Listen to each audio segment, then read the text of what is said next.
Assalamualaikum warahmatullahi wabarakatuh. Perkenalkan, nama saya Vanessa Sita Yulaiha dengan NPM 213101070. Saya akan mempresentasikan materi saya mengenai penggunaan teknologi informasi pada e-business. Nah, mengapa sih saya menggunakan materi penggunaan teknologi informasi pada e-business? Karena pemanfaatan teknologi informasi dalam menjalankan bisnis dapat memberikan fleksibilitas dalam produksi, memungkinkan pengiriman barang ke pelanggan secara lebih cepat. Bisnis dijalankan dengan proses pembelian dan penjualan jasa dan barang secara digital dengan transaksi bisnis terkomputerisasi menggunakan teknologi informasi, internet, jaringan, dan teknologi digital lain. Nah, pemanfaatan teknologi informasi saat ini itu penting bagi para pengusaha. Dengan demikian, segala pertimbangan khususnya dalam usaha menumbuhkan dan memajukan teknologi informasi guna terciptanya perkembangan bisnis yang modern. Maka, materi ini penting untuk dipelajari dan diimplementasikan terhadap bisnis kita. Nah, berdasarkan latar belakang yang udah saya jelasin tadi, maka dapat dirumuskan masalah sebagai berikut. Yang pertama, bagaimana sih pengertian dari e-business sendiri? Bagaimana sih macam-macam bentuk dari e-business? Bagaimana sih tahapan pembentukan dan membangun sistem e-business? Apa saja yang bisa menjadi manfaat dan hambatan dari e-business? Kemudian, bagaimana sih kelebihan dan kelemahan yang dimiliki pada e-business? Dan terakhir, kita bisa mengetahui bagaimana penerapan teknologi informasi e-business dalam perusahaan. Nah, tujuan dari aku memaparkan materi ini agar kita itu bisa menjelaskan macam-macam bentuk dari e-business, mengetahui tahapan pembentukan e-business dan membangun sistem e-business, menerapkan manfaat yang ada pada e-business dan mengetahui hambatan apa saja yang ada pada e-business, membandingkan kelebihan dan kelemahan yang dimiliki pada e-business, dan yang terakhir kita bisa menerapkan teknologi informasi e-business dalam perusahaan. Nah, hasil dari pemaparan ini diharapkan dapat menjadi sarana untuk membantu perkembangan perusahaan, terutama untuk memperbaiki proses bisnis mereka. Salah satu jenis implementasi teknologi dalam hal meningkatkan persaingan bisnis dan penjualan produk-produk adalah dengan menggunakan e-bisnis. Jadi, dengan adanya layanan e-bisnis ini, maka pelanggan dapat mengakses serta melakukan pesanan dari berbagai tempat.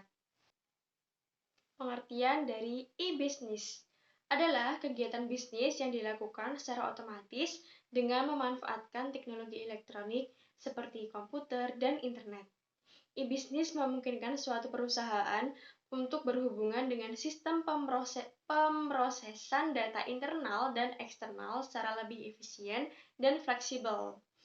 Contoh dari e-bisnis misalnya pembelian barang secara online melalui www.tokopedia.com. Nah, dari proses pemesanan barang, konfirmasi pembayaran, hingga konfirmasi bahwa pengiriman barang tersebut sudah sampai kepada customer dilakukan secara elektronik. Selanjutnya akan saya bahas mengenai macam-macam dari e-bisnis, yaitu yang pertama ada B2C, yaitu Business to Consumer. B2C ini adalah kegiatan e-bisnis dalam pelayanan secara langsung kepada konsumen melalui barang atau jasa. Nah, transaksi penjualan dapat dilakukan di internet dan pemesanan dapat dilakukan secara langsung dilakukan oleh konsumen dengan melihat harga-harga yang sudah tercantum. Contohnya ada pada Asus Store, yaitu pada web store.asus.com, kemudian ada G-Store Aksesoris pada webnya gstore.com. Nah, yang kedua ada macamnya e-business yaitu B2B, yaitu business to business. Macam e-business yang keempat adalah C2B, yaitu consumer to business.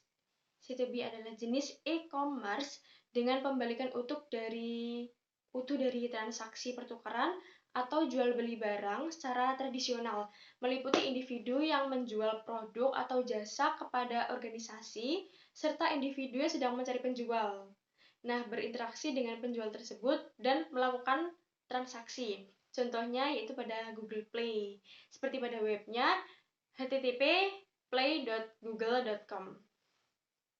Dan yang berikutnya ada macam contoh dari macam e-bisnis, yaitu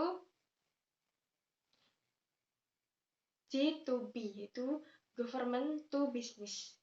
G2B adalah suatu bentuk kerjasama antara pemerintah dengan para pelaku bisnis atau sektor bisnis dengan menggunakan interaksi secara online. Contohnya ada pada pajak perseroan, peluang bisnis, dan pendaftaran perusahaan, dan juga banyak yang lainnya. Next ada G2G, yaitu government to government. Nah, di era globalisasi ini terlihat jelas adanya kebutuhan bagi negara-negara untuk saling berkomunikasi secara lebih intens dari hari ke hari. Nah, kebutuhan untuk berinteraksi antara satu pemerintah dengan pemerintah setiap harinya tidak hanya berkisar pada hal-hal yang berbau pada diplomasi semata, namun lebih jauh lagi untuk memperlancar kerjasama antar negara dan kerjasama antar entiti-entiti negara atau masyarakat, industri, perusahaan, dan lain-lain. Nah, dalam melakukan hal-hal yang berkaitan dengan administrasi perdagangan, proses politik, mekanisme, hubungan sosial dan budaya, dan lain-lain sebagainya. Itu contoh dari G2C ini sendiri adalah pajak online, mencari pekerjaan, layanan, layanan jaminan sosial, dokumen pribadi seperti kelahiran dan akte perkawinan ataupun aplikasi paspor. Banyak banget manfaatnya e-bisnis pada kehidupan kita. Yang pertama ini manfaatnya bagi perusahaan atau pebisnis.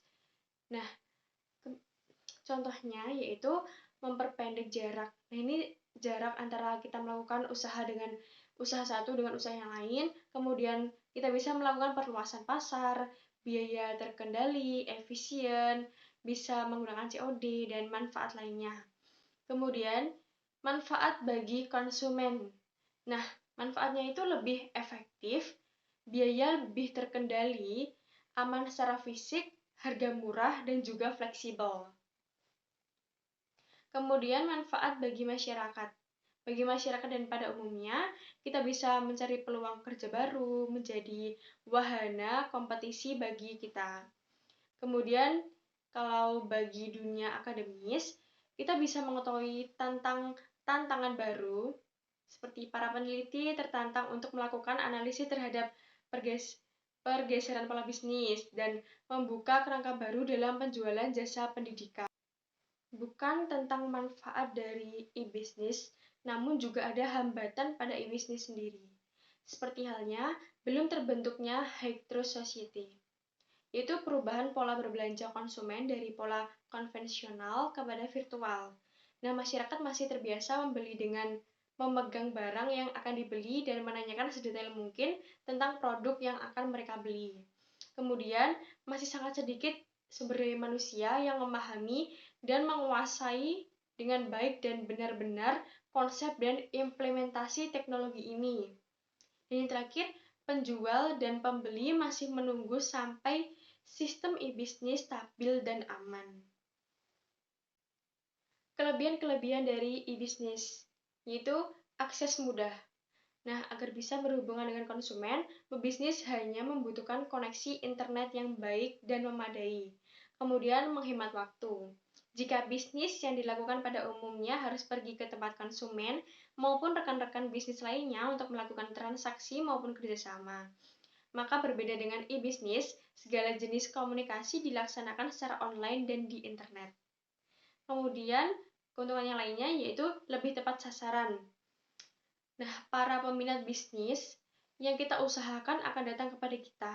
Sedangkan yang tidak berminat tidak perlu mengindahkan iklan yang kita buat sebagai pebisnis. Dan kemudian kita juga tidak membutuhkan modal yang besar. Selain adanya kelebihan, pasti juga ada kelemahannya, yaitu tidak ada pertemuan dengan konsumen secara langsung. Nah, salah satu kelemahan dari e-bisnis yaitu tidak adanya akses antara pebisnis dengan konsumen. Agar bisa terjadi tatap muka secara langsung, mereka harus membuat keputusan atau kesepakatan untuk bertemu. Kemudian, adanya resiko penipuan lebih tinggi dibanding bisnis lainnya. Karena tidak ada pertemuan antara pebisnis dengan konsumen, maka akan sering terjadi penipuan jika konsumen ataupun calon pebisnis yang kurang pengetahuannya mengenai seluk-beluk bisnis tersebut.